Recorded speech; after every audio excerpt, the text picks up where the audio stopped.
for coming back.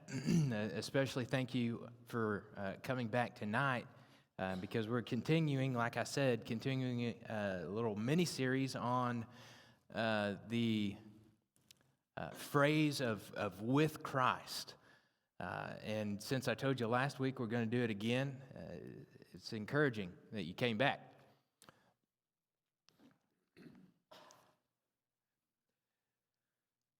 The first one, tonight at least, is, and both of these carry the same theme as many of them do, but these are particularly encouraging. We're gonna set up a tent in Philippians chapter 1. This idea of being with Christ, will be with Him, will be just coexisting with Christ, if you will, found at least a couple of times. And the idea behind it is special. Let's read. We're gonna be in Philippians chapter 1, like I said, and let's just read this. Philippians chapter 1, and it's found in verse 23, but let's back up and let's read the context, because obviously there's really no good place to start in Philippians. It's beautiful. But beginning in verse 21, "For to me to live is Christ, and to die is gain. If I live in the flesh, that means fruitful labor for me, yet which I shall choose I cannot tell. I'm hard-pressed between the two. My desire is to depart and to be with Christ, for that is far better. But to remain in the flesh is more necessary on your account." Be with Christ. The idea behind being with Christ or existing with Christ, it ought to give us chills. It ought to bring tears to our eyes. But I think, at least in my own mind, in my own life, it has become such a commonplace. Yeah, we're going to die and we're going to be with God. We're going to be with Jesus. We're going to be with the Spirit. And we're going to be with Him forever. That I have lost the glory. I've lost the shine off of the nugget of truth that it is.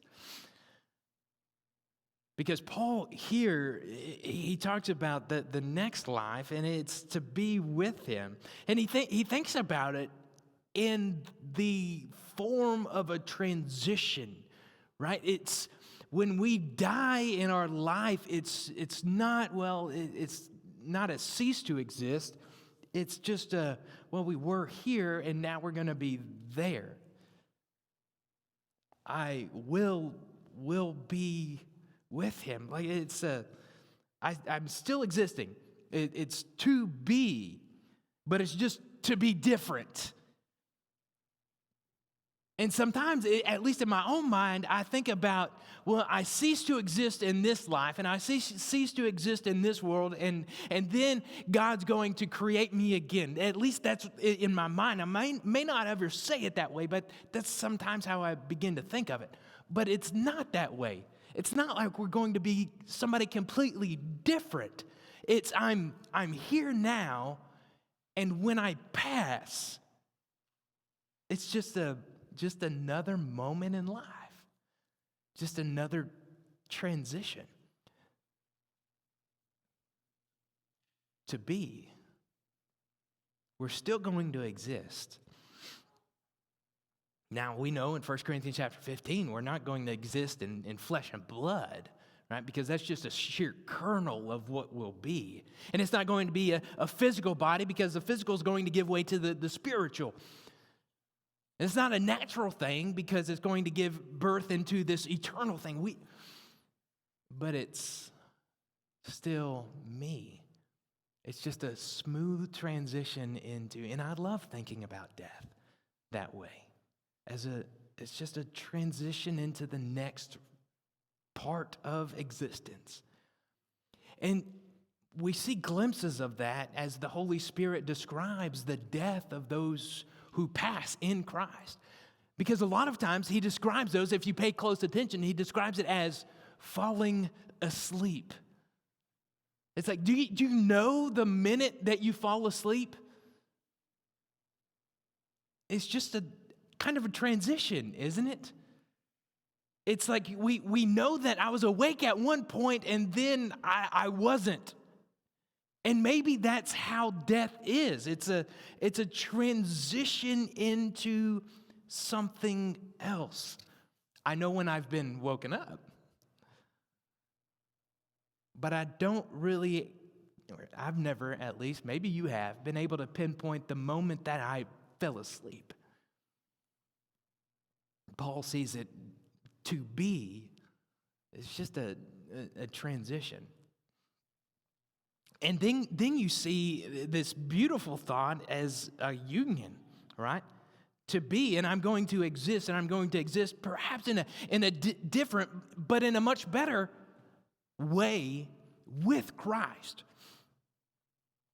Have you ever thought about meeting Christ? Have you ever thought about what it's going to be like? Have you ever thought about coming face to face with the man that died for you? The guy that went through the cross? Have you ever thought about looking Jesus in the eyes and meeting him face to face?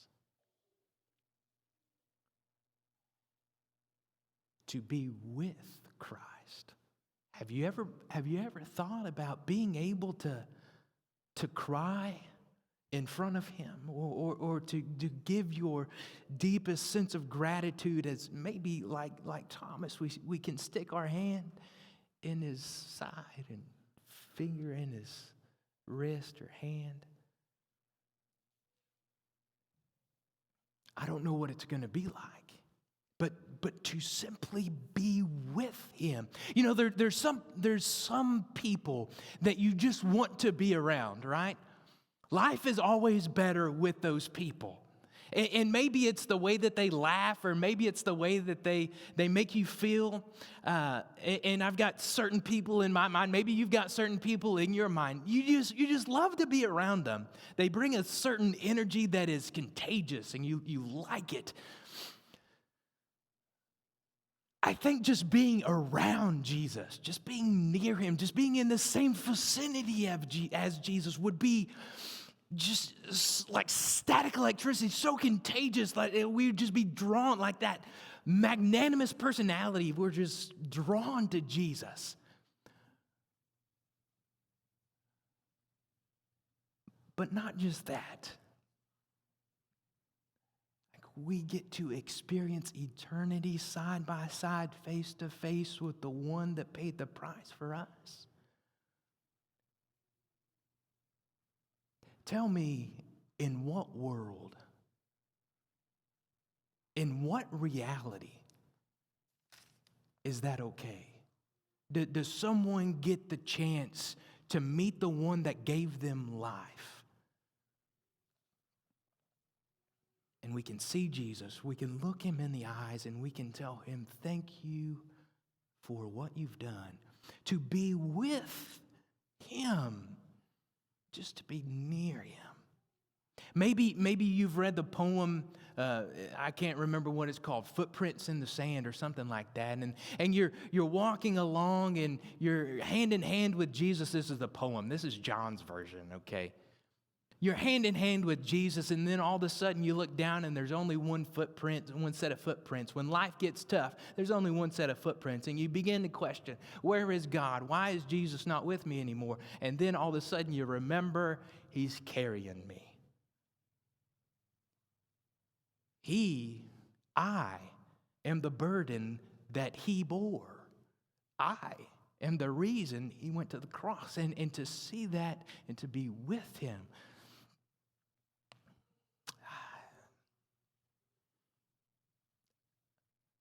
I don't know that I can fully appreciate it.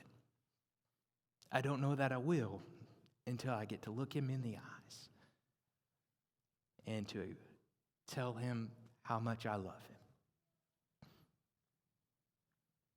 But in verse 23, it's the transition, it's the union, but the thing I think in most minds that sticks out in verse 23 is Paul's disposition to all this, right? Because it's definitely not what the world would perceive as is right, but it's what we think is right. Because he says, my desire, I'm hard pressed between the two. My desire is to depart. My desire, what I want is to die and to be with Christ. Why? For that is far better. I would rather die and to be with Christ because that is better. It would be great.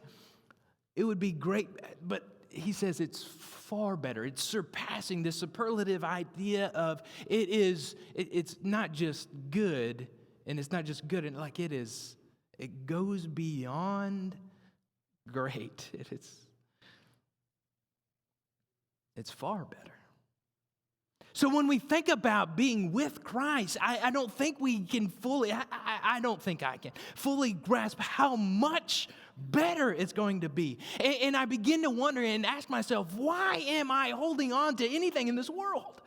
Right? Why? What things and feelings in this world and hardships that this world has to offer? Why on earth? If I truly have the disposition that Paul has, right? Why would I want to be here? Because it is far better to be with him.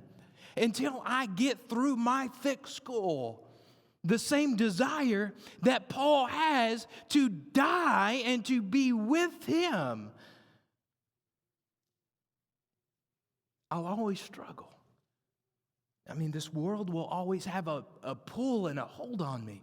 But if I have the same disposition as Paul has, and I come to grips with the reality, it's going to be better if I die. Because I can be with him. I can exist with him. With no limits on time. With nothing holding us back. To be with him. To exist alongside Christ, to be. The second one I'm going to bring to your attention is to be alive with Christ, or to live with Christ. A few more times in the Bible, this one is occurring, at least 3. We're just going to flip the page or maybe a couple of pages and look at Ephesians chapter 2. And again, just like Philippians, there is no good place to start and there is no good place to stop when you're reading, especially Ephesians chapter 2. So what we're going to do is we're going to hit the ground running in verse 4 and we're going to slam on the brakes in verse 5. But God, being rich in mercy because of the great love with which he loved us, even when we were dead in our trespasses, made us alive together with Christ. By grace you have been saved.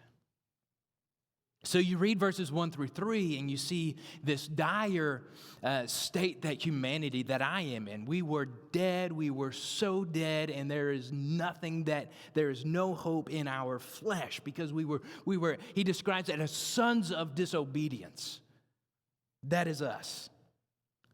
But enter stage left this magnanimous being called God. But God, being rich in mercy. So you see, first of all, his character, and that he is rich in mercy and he is great in love, right? So we have this word for rich, which obviously he's got an abundance of, a surplus. He has more than enough. Like, you know what it means to be rich. He's got money to burn, except instead of money, he's got mercy. He's got enough mercy for everybody. He's not going to run out of mercy. He is rich in mercy, overflowing in mercy. And then the second part of his character that's described is his great love. Now, there's two ways to look at great. You could look at the quality of great, or you could look at the quantity of great. Spoiler alert, he's got both. You can't outlove God. You simply cannot do it. How much does God love you? Well, God loves you so much that he sent his son to die for you. That's how much he loves you. You are worth Jesus to God. You are worth a perfect lamb, a spotless sacrifice to God. That's how much he loves you. And this agape, right? We're familiar with agape. It's this unconditional, undeniable love that God has for us. Not only is he overflowing and has surplus, so much abundance of mercy, we also couple that and bolster the idea of mercy with love. A merciful and loving God. And he's got a lot of that too. Quantity and quality. He's got them both. That's the character, right? That is who we see our plight in verses 1 through 3, and then enter stage God front and center, but God. And this is who is coming into the forefront. Because of the great love with which he loved us. So he has this love, and what does he do with it? Well, he pours it out on us. Then the description of us and our crisis. Because here's how we're described. Dead in our trespasses. Somebody was telling me the other day, put your thumb there, all right?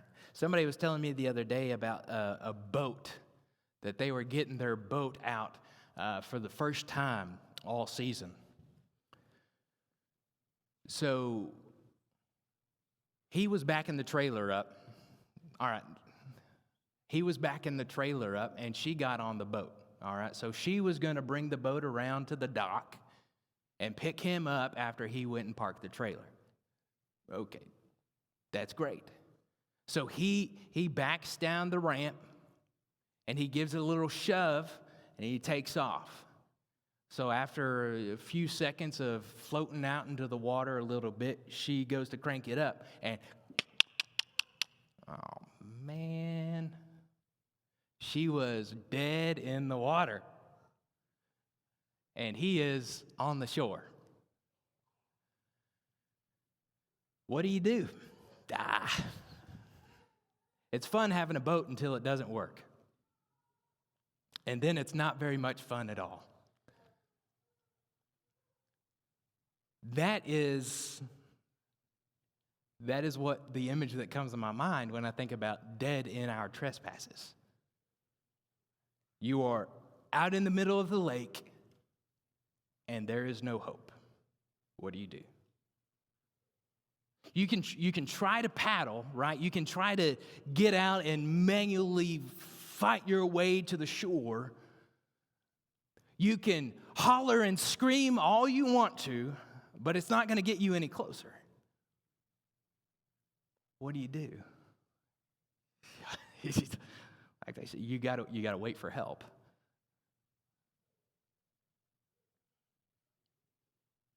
But God, being rich in mercy because of the great love with which he loved us, even when we were, verse 5, dead in our trespasses, we're dead in the water. This is our crisis, is that we are dead in our trespasses. There's no help, and we are absolutely stranded and swimming, doggy paddling for our life. And that's when God comes in. And not only does God come in, because it would be enough, if I continue the image, it would be enough for God to throw us a life vest and to say, here you go. But what does God do? Because of his great love and because he is rich in mercy, we continue, made us alive together with Christ. So here is his character and our crisis, and you see his compassion on us, right? You see how much he cares for us. Even when we were dead in our trespasses, he made us alive. So pause and look at the comparison real quick. We were dead, now he makes us alive. We were dead in our trespasses, sin, and he made us alive with the sinless Christ. We were dead in our trespasses, and he made us alive together with Christ. Why? But God, being rich in mercy, because of the great love with which he loved us, even when we were dead in the water, he made us alive with Christ. And of course, he continues in verse 5, and he says, by grace you have been saved. There is nothing, let me tell you, like when you're stranded out on the lake, there's nothing that you have deserved for some other boater to come and say, you need some help? Well, of course I need some help. But for them to give you help, you haven't deserved, like you don't deserve it. They're just doing it by the kindness of their heart, right? Well, do we deserve salvation? Have you been good enough? Have you done enough good things to get to heaven? That's the definition of grace, right? The fact that you don't deserve it, but he gives it to you anyway. That's the premise behind a gift. That's what God has done for us. So the gift that God gives us is his grace, but it's alive. It would be enough. It would be enough for God to throw us the life vest, but he comes and fixes our boat.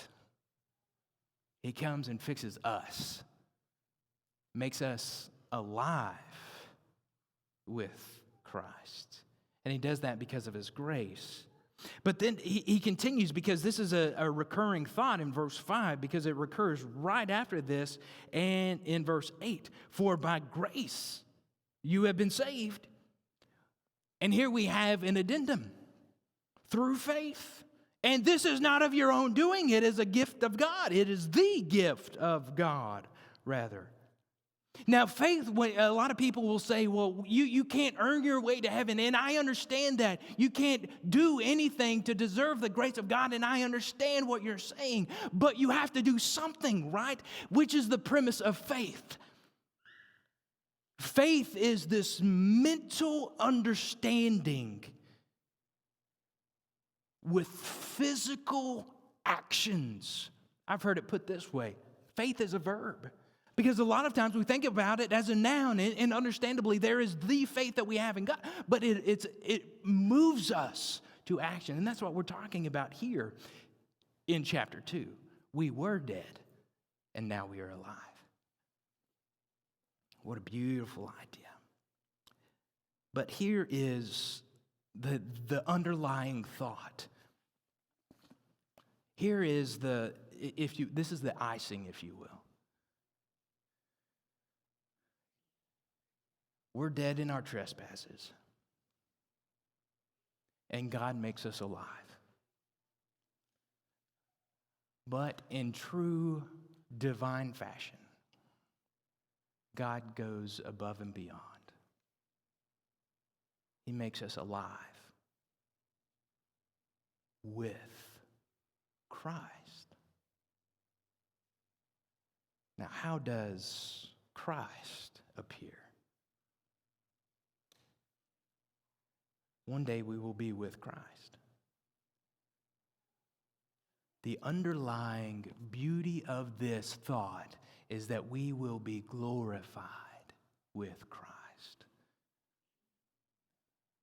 I don't deserve that. After everything that I've put Jesus through, everything I've put God through, I'm sure things I will put him through in the future, I don't deserve that. But we will be alive with him. Not only does he fix our boat, he makes it better. That's what God is capable of doing. Now, obviously, we're not talking about boats. We're not talking about the lake, and we're not talking about being dead in the water. We're talking about something far more serious. We're talking about the salvation of our souls. What God has given us the chance and the opportunity to do is to live forever. Why would anybody not take that? In order to do that, you got to give your life to Him. You got to enter into that grace. You got to live by faith. Have you obtained that grace? Have you been baptized? Are you living the right way? If not, won't you do that as we stand and as we sing?